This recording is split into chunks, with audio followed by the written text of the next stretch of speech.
on what's been happening in Sudan. In the midst of Sudan's devastating conflict, which erupted in April 2023 between the country's regular army and paramilitary RSF, millions have been displaced, food insecurity has soared, and famine was officially confirmed last year in parts of Darfur. Just yesterday, the RSF announced a unilateral 3-month humanitarian truce, a move that's been welcomed internationally but not yet accepted by the army leadership. This hour, we examine what the truce could mean on the ground for families facing hunger and displacement and for humanitarian access and the prospects of relief in the war-torn regions such as Darfur. Well, to help us unpack this, we now speak to Leni Kinzli, who's the head of communications and spokesperson for WFP Sudan. Thank you so much indeed for joining us, Leni.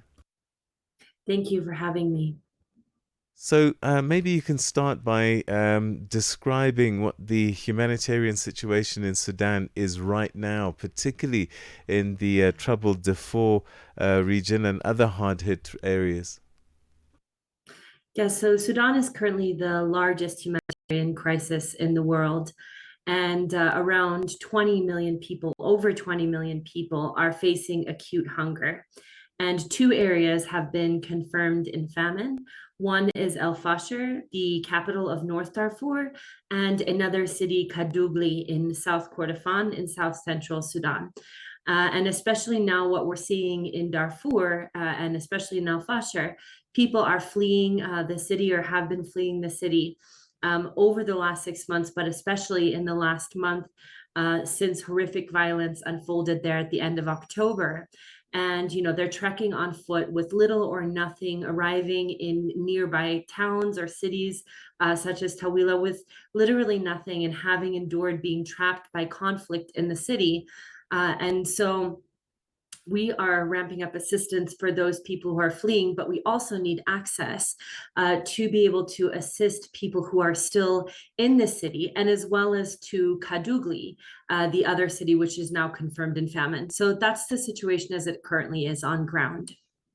This 3-month humanitarian truce then announced by RSF, how significant could this be for ordinary people on the ground? And 3 months might sound like quite a bit of time, but I guess given that this has been a 2-year problem, it might be very temporary.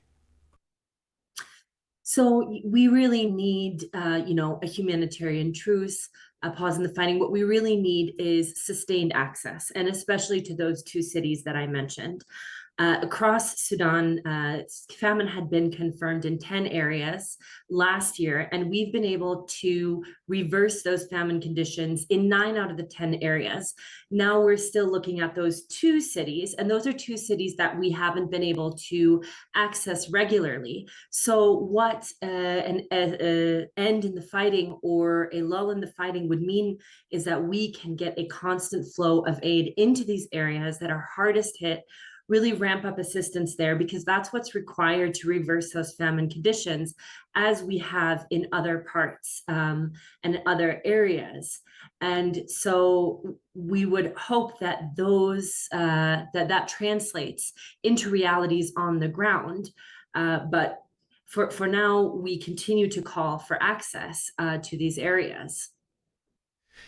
You've called this the world's biggest humanitarian crisis at the moment. What then is your key message to the international community as Sudan stands clearly on the brink of further humanitarian catastrophe?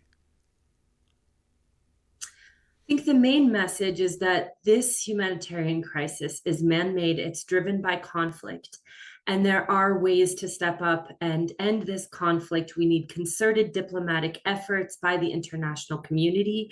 We need concerted and sustained attention on Sudan, which over the last 2.5 years since the war started and the humanitarian situation has really spiraled and become so catastrophic, has been lacking. So we need those diplomatic efforts, we need the attention, and of course, the funding and resources to sustain and maintain the adequate humanitarian response in order to reverse these catastrophic conditions that we're seeing. And we've shown that as WFP, we can do that. We have turned the tide of hunger in many areas. So we need additional ways to access the places we haven't been, and we need additional resources. And that's where the international community can really step up with their voices, with diplomatic efforts, and of course, with funding. Leni, thank you so much indeed for talking to us and giving us some insights into this desperate situation. Thanks for your time. Thank you for having me. That's Leni Kinzli from the World Food Programme in Sudan. She's the head of communications and the spokesperson, telling us a little bit more detail on the dire situation, on what is being seen as the world's largest humanitarian situation in the world today. Gender-based violence is destroying